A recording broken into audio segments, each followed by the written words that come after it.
Alors moi, j'ai pas souvenir d'avoir eu un déclic d'enfant. Par contre, j'ai retrouvé récemment beaucoup de dessins. Alors, très concrètement, ma mère a déménagé l'année dernière, donc j'ai eu l'occasion de refouiller dans beaucoup de vieux souvenirs. Et c'était amusant de voir que je savais mais que j'avais vraiment un goût pour le dessin, j'avais aussi un goût pour la poésie. Je composais des poésies à 7 ans qui étaient, bon, on va dire peut-être pas publiables. Et puis, j'ai même fait une tentative de livre qui a duré une page. Donc c'était déjà des choses qui m'intéressaient, mais embrasser ça comme une carrière, c'est venu très très tard en réalité. Moi, je me suis orientée vers l'image, sans savoir exactement, sans avoir un métier vraiment à mettre en face. Et j'ai suivi des études de graphisme, aussi avec l'idée d'avoir un métier dans les mains. Enfin, j'ai choisi un BTS, quoi, c'est-à-dire que normalement, quand on sort de là, on travaille. Voilà, moi j'ai l'impression de me répéter, mais bon, on m'a dit hier, c'est pas grave, pour certains, beaucoup d'entre vous n'ont jamais entendu cette histoire, mais en BTS de graphisme, on a eu une conférence de Nathalie Crasset, qui est donc une grande designer. Et je suis ressortie de cette conférence à la fois hyper enthousiaste et hyper frustrée, parce que tout ce qu'elle racontait de notre rapport aux objets me semblait vraiment intéressant. J'avais vraiment envie d'imaginer des... Alors pas forcément des objets, mais elle parlait de l'objet comme quelque chose qui vit avec nous, en fait. Et ça, en ressortant de là, je me disais, mais mince, moi je me prépare à être probablement graphiste, à faire des affiches, et moi, ce dont j'ai envie, ce serait voilà, que les objets, que ce que je vais produire vive avec les gens. Et un peu plus tard, quelqu'un est venu nous parler des arts décoratifs de Strasbourg, du livre, en fait. Et là, je pense que ça a été vraiment... Enfin, je me le suis dit plus tard, mais j'ai vraiment eu envie de m'embarquer dans ces études pour faire des livres. Et notamment dès le début, ce qui m'intéressait, c'est de raconter quelque chose. C'était pas simplement faire des images. Et voilà, j'ai réalisé plus tard qu'en fait, le livre réunit l'image et l'objet et qui vit avec nous, qui se corbe, qui finit sur la table de nuit dans les toilettes éventuellement. Enfin, voilà, ça me semble en fait vraiment touchant. La manière dont on peut investir un livre, et encore plus un livre jeunesse, puisqu'on sait que ce sont des livres qui sont lus et relus et relus. Et alors, du coup, je rebondis sur cette histoire d'objets. Est-ce que c'est pour ça qu'on voit beaucoup d'objets et qu'ils ont beaucoup de sens dans vos histoires, que ce soit le canapé de Björn ou la chaise de Pablo, désolé, c'est donc comme ça, mais ou la boîte de bonbons oubliée depuis l'été dernier. Est-ce que on en trouve, et puis dans votre expo, on trouve aussi ces fameuses branches qui peuvent devenir tantôt fusil, tantôt canne à pêche. Est-ce que c'est Alors, ce qui m'intéresse, j'avais pas réalisé qu'il y avait particulièrement des objets dans mes livres, mais c'est vrai. Le canapé de Björn, c'est particulier, puisque ça parle vraiment de la surenchère, de la surconsommation.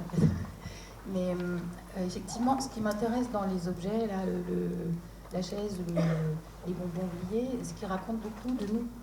Quand vous rentrez chez quelqu'un, il y a des choses laissées sur la table. Enfin, en fait, c'est très narratif, un objet. Et ça, c'est une mine assez inépuisable, je trouve. Quand vous allez chez les gens, vous regardez comme ça ce qu'il y a et vous dites En fait, c'est un portrait en creux. Je trouve que c'est vraiment intéressant. Ça fait presque bouleversant. En fait, si vous rentrez chez quelqu'un qui n'est plus là, pardon, hein, j'entame fort la journée, qui est décédé par exemple. Non, il y a toute la trace de lui sans qu'il soit là. Et je trouve ça assez bouleversant quand on y pense. Ce portrait en creux, en fait. Le fauteuil élimé, et on peut comme ça à la fois sentir la présence de quelqu'un, à la fois partir dans des récits, en fait. Et je trouve ça intéressant. Ma façon de montrer mon travail, c'est les livres. Donc, à chaque fois que je fais quelque chose qui me plaît sur ma table à dessin, je me dis, faut que je trouve un livre à faire avec.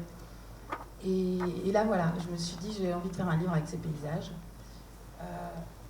Et un projet, c'est souvent quand même plein de choses qui finissent par s'agglomérer et devenir un projet. Donc il y avait à la fois cette envie d'utiliser ces paysages. Et puis depuis longtemps, disons, j'étais habitée depuis très longtemps par cette envie de parler de comment un lieu nous voit passer, nous, petits êtres humains, et comment il s'en fout, en fait, le paysage continue le paysage perdure. Et ça je ne m'étais pas dit je vais faire un livre dessus, mais c'était très présent depuis longtemps. Et puis par ailleurs, j'ai eu envie de faire un livre qui parlait de vacances. Et tout ça a fini par s'agglomérer et devenir ce projet. Et tout à l'heure, je disais que les livres prennent leur route tout seuls. C'est que moi, ce projet, j'ai imaginé, bon, ok, c'est une mère et son fils qui vont partir dans plusieurs endroits, qui vont prendre le train. Ça me donnera l'occasion d'aborder aussi les premières fois qu'un enfant prend le train, il parle à des inconnus. Enfin, voilà. J'avais envie de mettre plein de choses dans ce livre. Et puis, en fait, au final, ils se sont arrêtés à la première étape et ils ne sont jamais repartis. Parce qu'il y avait déjà tant à dire sur une maison qu'on retrouve, qui nous attend. Il y avait aussi dans ce livre l'envie de parler en filigrane d'abord de l'enfance, des enfances en écho, de nous, adultes, et de nos enfants, et du fait qu'on grandit assez vite quand on est enfant.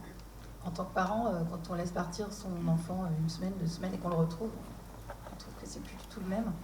Et j'avais envie aussi de mettre ça dans ce livre, et du coup, il est séquencé par cet enfant qui apprend à faire ses lacets, et qui y arrive à la fin. J'ai tout gâché, l'histoire. Voilà. Vous pouvez plus le lire maintenant, c'est trop tard. J'ai tout dit. Et est-ce que tous ces travaux autour des livres, qui peuvent les nourrir, du coup vous avez des grands placards, des grands tiroirs plein de dessins, plein de choses chez vous, puis un jour vous ouvrez et ah tiens, et si je faisais quelque chose avec ça? Alors j'ai un petit problème de stockage, c'est sûr, avec les volumes qu'on a vus tout à l'heure. Mais moi, en tout cas, je ne suis pas une dessinatrice compulsive. Je ne dessine pas du tout le temps. Je ne dessine pas en vacances du tout, par exemple. Par contre, si j'ai pas un carnet pour noter des idées, des thèmes, des bouts de texte, c'est difficile.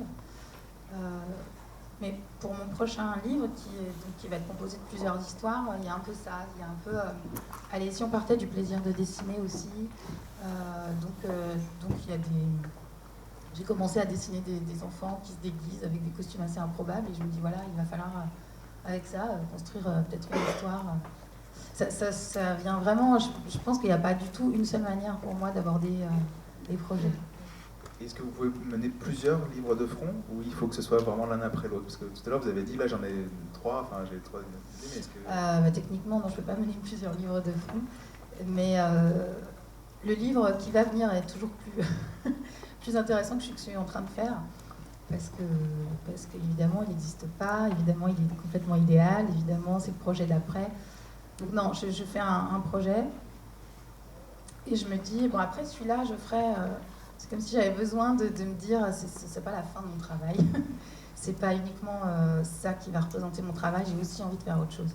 Et le problème vient quand il y a un petit carambolage, quand là par exemple on a une date pour mon prochain livre, et je suis en train de me dire, ouais, j'ai envie de faire une histoire de montagne la nuit avant ça, et là je vais me faire engueuler, donc... C'est très particulier de travailler avec l'envie, parce que par définition, le désir, il vient et part, et la mise au travail, ça peut tuer cette envie de départ. Et donc c'est un jeu d'équilibre entre, il faut que ça se produise, donc il faut produire, il faut être dans le travail, et en même temps, il faut garder intact quand même ce qui nous meut dès le départ, sinon je pense qu'on ne peut pas faire les mêmes livres, quoi.